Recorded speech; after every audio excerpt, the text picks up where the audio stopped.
I was expecting to feel a certain kind of way about the accomplishments, and it wasn't fulfilling, and I couldn't understand why. That's Christine Job talking about her time as a talented law student and the first Black female president of her class. And despite all those achievements, being terribly unsatisfied. Her early professional life was a series of fits and starts. Big opportunities kept leading to dead ends until one day she gave in to a nagging feeling that would not go away. It came to me and it wouldn't leave me alone. And in 3 weeks from there, I was in Spain, starting the Camino de Santiago. This is our second of 2 shows where we look at the transformative power of walking the Camino de Santiago. It's a brutal 800-kilometer pilgrimage across northern Spain. Hundreds of thousands of people from around the world walk the Camino each year, all of them seeking clarity. On this episode, Christine shares her Camino experience and her winding road to fulfillment. From a lost law student to a business strategist living the life of her choosing and all the hard lessons along the way.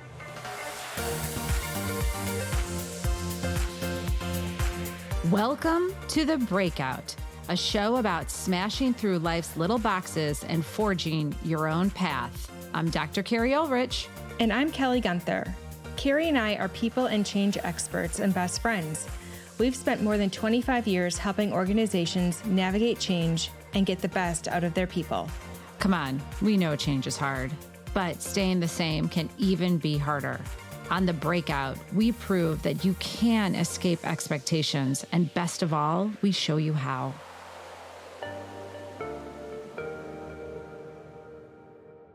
Thank you, Christine, for being here. Yeah, thank you guys so much for having me. I'm really excited to chat with you guys. I can't wait because I love recovered lawyer stories. Those are some of my favorites. Some of my favorite friends are recovering lawyers. So what did you break out of?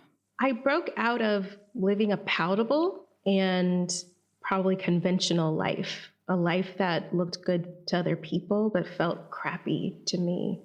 So that's what I broke out of in a very messy, not linear way, for sure. I want to see the person who breaks out in a clean, linear way. Like, really? Who's that person who breaks out like, let me have a plan. Here's a project plan for it. And in 2 weeks, I'm going to have a slight breakdown. And then in 3 weeks, I'm going to bounce back. Like, who? I don't know. You know what? Probably lawyers that are trying to escape their life. Probably like, yeah, I'm going to make a plan and it's going to be fine. It's going to be scary, but I'll be able to, mitigate it. And it's like, it doesn't work like that at all. You started off in entertainment law. What led you there? So a couple of things. When I was 5 years old, I was staying with my grandmother and my mom comes in and I'm like, look at me. And my grandmother turns and looks at me and she's like, what? I do this very dramatic death. And she's like, oh my God, amazing, beautiful. You're gonna be an amazing actress one day. And my mom goes, she's not gonna be an actress. She's gonna be a lawyer. And I think it starts there, right? I was like, oh, okay. From early on, I had a path that was not only expected of me, but it was kind of ingrained. This is what you're good at. This is who you are. And so I pursued it. And I went to undergrad and I got an internship with a really famous super producer in Atlanta. And so I was like, yeah, I'm going to be an entertainment attorney. So that's one way for me to do something I'm interested in, but I'm still an attorney. And then I actually went to law school in Miami and I convinced an entertainment attorney in Miami to let me shadow him. And he's amazing. But I was like, this is not what I thought being an entertainment attorney was. Which is what I think a lot of people think, somehow you're in the mix. It's no, you're just an attorney with entertainment clients. That's really what it is. It's contracts. And then I was like, oh no, I don't want to be an entertainment attorney. And so I started having a little bit of a crisis my very first year in law school. And then I was like, oh goodness, I'm coming into my second year of law school. And I'm like, oh, I don't think I want to be a traditional lawyer. And that's very strange to say out loud in a law school to your academic advisor. People are like, what do you mean? There wasn't a lot of people who were doing different things with law at the time. So it's kind of like a dirty secret to have. And I had a very fateful email come across my inbox. They had this article about this fantastic woman who was the director of the incubator on the undergraduate campus. She'd been an entrepreneur since she was 16. She did all this cool stuff. And I was like, she knows the answer. I don't know how she knows, but she knows the answer. She's done a lot of things. Christine followed that instinct, met with the director of the incubator, and landed a job working with student entrepreneurs. And that changed everything for me, because the whole premise of the work that I did was to be a consultant and guide for student entrepreneurs and some of our alumni entrepreneurs, helping guide them from idea, strategy to execution, scale family businesses. Once I started working there, everything made sense. Not only from maybe an educational background, but also in a heart-centered way. The feeling that I had of people coming to me and telling me almost like their deepest, darkest secret, because starting a business is like that, right? And being able to hold space for people to just unleash, it felt so affirming. But also, it opened my eyes to how much, as women in particular, we discount ourselves, right? Because my clients that would come in that were women, they would always come in with these huge fat binders. And like, well, I have this idea, but I don't know. And you're like, girl, you have a whole binder. I feel like you have a business. Like, what are we talking about? As opposed to the guys that would come in, they'd be like, I had a dream last night. It's a whole new pool noodle. Walk with me. And I'm like, I'm walking with you. So having that experience, I was like, wow, I want to do something heart affirming. But I also was like, I started to become acutely aware that, wow, if all these women that I think are fantastic and amazing, I'm like, you're amazing, but why are you doubting yourself? And at the time, it was like a little bit of a seed planted. Working with entrepreneurs lit a fire in Christine. So when she's offered a role at a Miami startup, she jumps at it. And then another opportunity arrives. She is invited on a trade mission to South Africa. And instead of taking the bar exam, she goes to Africa. Now, this is strange because, I'm president of my law school, which has a lot of great opportunities. Like, you get a lot of visibility, people know you, you get job offers. And I was like, no, guys, I'm not going to do any of that. It was a huge risk. When you tell people, I'm not going to be a lawyer, I'm not going to take the bar, people start asking a lot of questions. So let me paint this picture. I start telling people I'm not going to be taking the bar exam, which is like, what? Like, you went to law school. You're president of your law school. I was the first Black woman president of the law school. So this was like all these things that people are like, right, this does not compute. And also, you're messing up the image that we have. They're like, no, it's the first Black woman. She must be. Talk about that expectation too, because you have all that on you. Not just you yourself, Christine, but the image of the first person to do anything also has a lot more baggage and expectations on them. Yeah. And, I think some of the questioning that I got for making that decision felt very accusatory. It felt very like, you're not grateful. Wow. When we went to Namibia, we had an audience with the then U.S. ambassador to Namibia, who was a Black woman. Now, I was fully aware, and I guess intellectually I knew Black women could be U.S. ambassadors, but I had never met one. So when I go to her residence and she's hosting us and I see her and she's like delightful and amazing, something also changed inside of me. Like, wait, there are other ways to live life. There's other ways to do things. There's just different options. And I started to really think about, why not me? And since I've already pissed off so many people, why don't I just continue pissing them off? It's one of those things where you're just like, well, no one understands me anyway.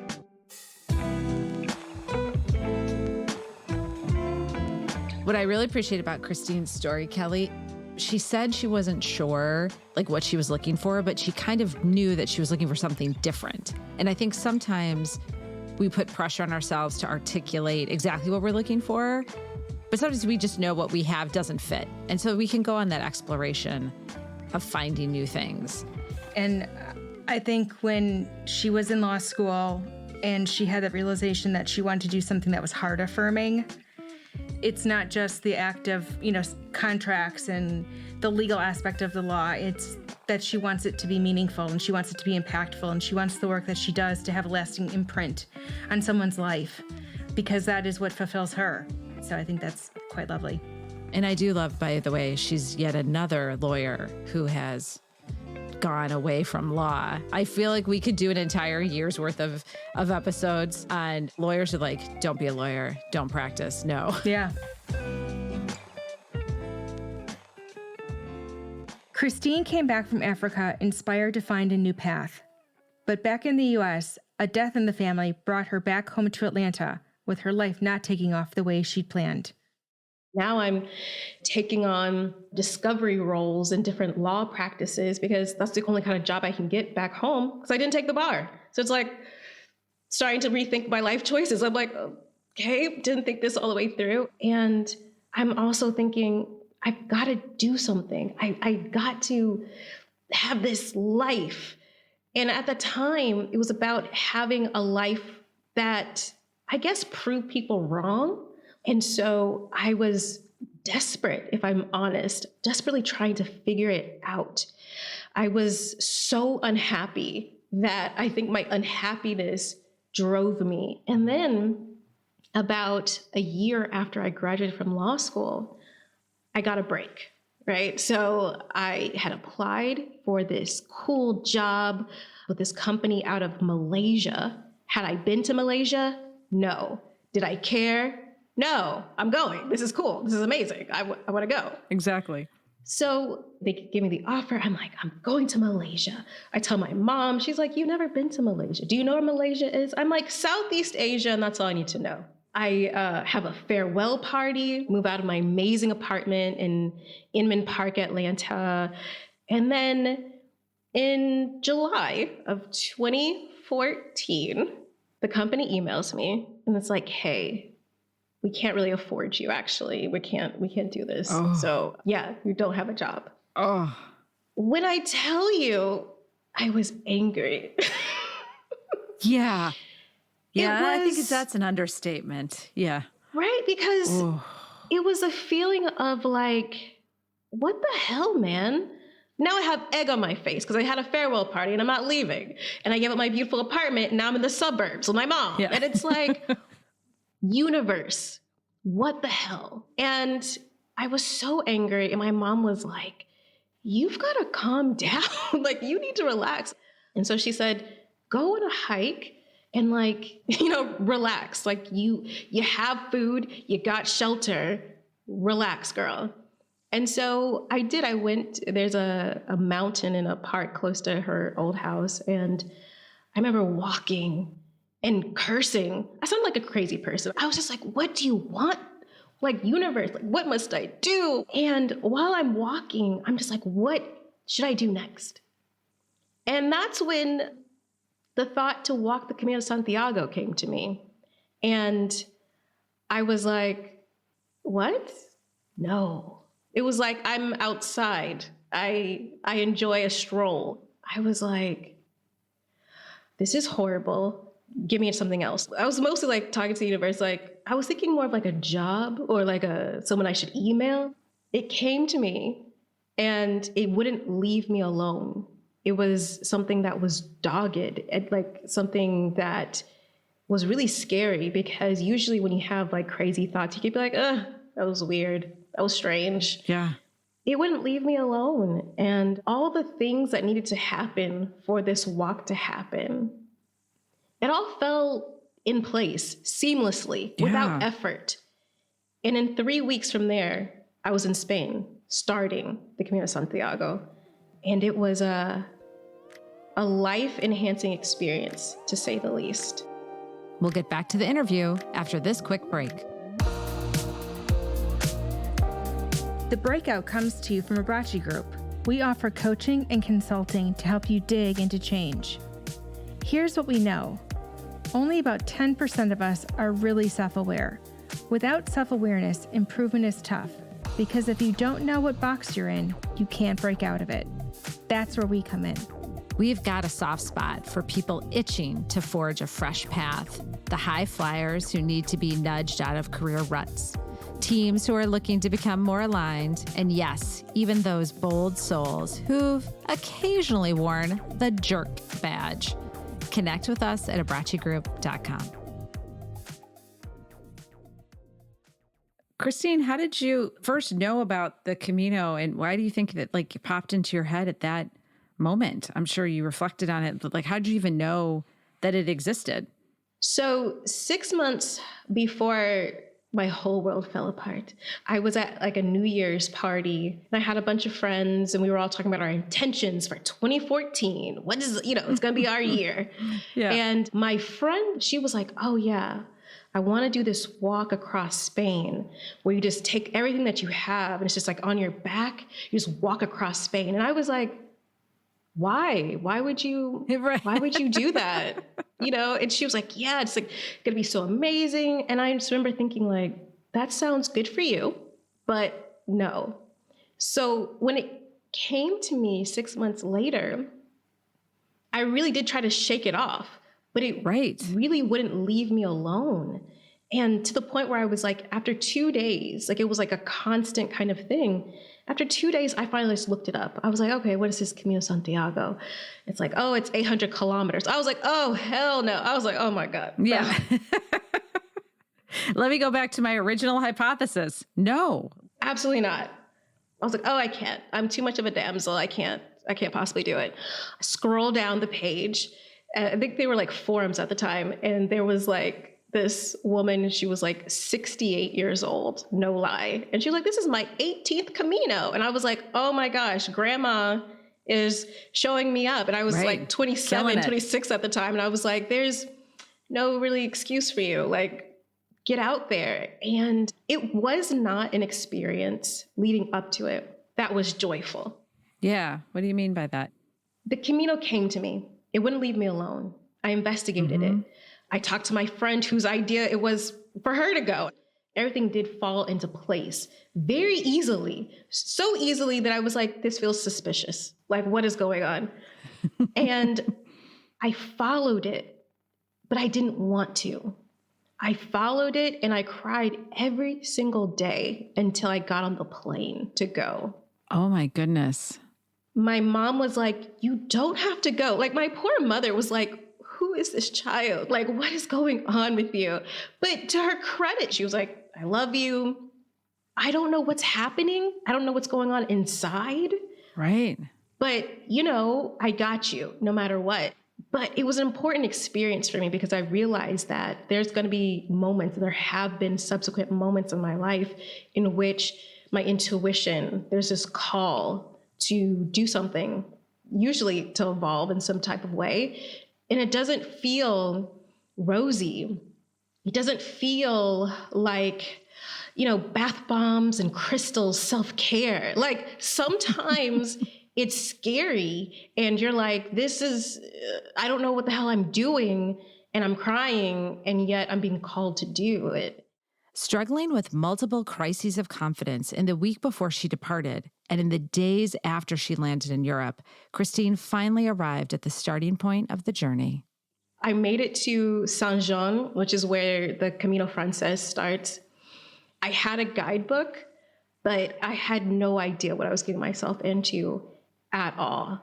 And the first day of the Camino Frances is a very crazy day. You go up the French Pyrenees, you come down on the Spanish side. And once again, I was crying by the end of the day. And I was like, I keep on making the wrong decision for my life. I just kept on thinking that. I was like, you keep on making the wrong decision for your life. This doesn't make any sense. What are you doing? What are you doing? I fully expect after the first day, I'm going home. I'm going home. I took a shower, I got a beer, and I never drink beer, but I was like, I need all of the things. Give me 2 beers, give me a sandwich, give me something. And I'm trying to figure out how I'm going to tell my mom, just kidding, I'm coming home. And I go walking around the city. It's called Roncesvalles. And I stop in a church and I'm like, okay, this is nice. And I'm sitting in the very back of the church and I'm just like, okay, just taking in the ambiance. And a priest comes up to me and he was like, where are you from? Like, the United States. And he's like, oh, come sit here. So I was like, this is interesting. Okay. So I'm seated in like the front pew with all these other people. The service starts in Spanish. And I was like, okay, realizing I'm like, I don't think I speak as much Spanish as I thought I spoke, but okay.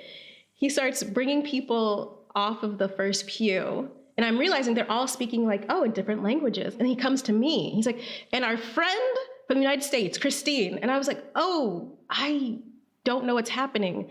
I walk up and I read this kind of passage in English. He was so kind. He was like, you've never been to Catholic church before. I was like, I haven't. And that experience was just enough kindness and enough just hilarity and me just being a complete fool for me to be like, you know what, maybe I will continue on this journey. Yeah. You did this walk. You eventually stopped crying every day, or did you cry every day? I just got to know. No, I cried every day for sure. Okay. If it wasn't emotions, it was tendinitis and I lost like several toenails. I cried every day. Oh my God. What did you learn and get a better understanding about yourself when you completed the Camino walk? I finally recognized that, you know, what I'd been searching for, which was some type of external validation, some type of marker, like I've made it and things like that. And the Camino doesn't give you that, actually. I mean, yeah, eventually you get to Santiago and you have the Compostela and you're like, I did this. But it doesn't matter. all of a sudden, it doesn't matter. I recognized that, and this is going to sound strange, but like I could do anything. Meaning like I really could put one foot after another, paso a paso. I could do anything that I wanted to do. It was going to take a lot of effort. It was going to take a deconstruction of myself, my feet, but I could do something. Like I could make it happen. I could lean in that direction and end up, you know, starting from the French Pyrenees to the Atlantic coast of Spain, and I could make it somewhere. I could do that. And that changed everything for me because I think that experience made me recognize that I was going to have to be a much more present and active participant in my life, much more than I had before. On one hand, you could say, but you went to school, you did all these things. Yeah, but I also followed a script for someone else. And I was expecting to feel a certain kind of way about the accomplishments, and it wasn't fulfilling, and I couldn't understand why. Yeah. And then I recognized that for this fulfillment, for me to actually feel satiated in some type of way, I was going to have to be an active participant and architect for my life and cultivator of my life. I was going to have to set the standards for me. That's it. And I had to start getting a steel kind of stomach to be able to live a life that wasn't palatable or understandable for a lot of people, especially at first, right? Now people are like, you're amazing, you're great. But like for a long time, people are like, you are so befuddling, you're just weird. And the Camino gave me that strength. It made me realize that not only physically did I have the capacity, but emotionally. And I have to tell you, I'm not a crier, but like, I recognized that that space that was being cleared out by crying and emoting, I needed it. I needed it to get clarity. I needed it to be able to cultivate the life that I'm currently living. I mean, to be told at such a young age that you're going to be a lawyer, it didn't sound like there's a lot of debate around that. You're going to be a lawyer. Okay. We hear it all the time, Kelly, when we do career coaching and things where it's my parents told me I needed to earn money or I needed to do this and I couldn't do what I really wanted to do. Yep. And it just rarely works out. I also like the idea of examining why you are afraid to live a different life, or examine the fear. It is hard to look under the hood and to explore any part of yourself, but when you can at least take a little bit of a peek, it can really prove to be truly beneficial. And in Christine's case, it totally changed her life. And you don't necessarily have to do a Camino. You don't have to walk across Spain to do that necessarily, but it can manifest in different ways. It can appear to you in different ways. But maybe there's something that's been calling out to you and you've been crying about it because it's been a bit unnerving, but maybe that's the one thing that you should be doing. Yeah. Well said, Gunther, as usual.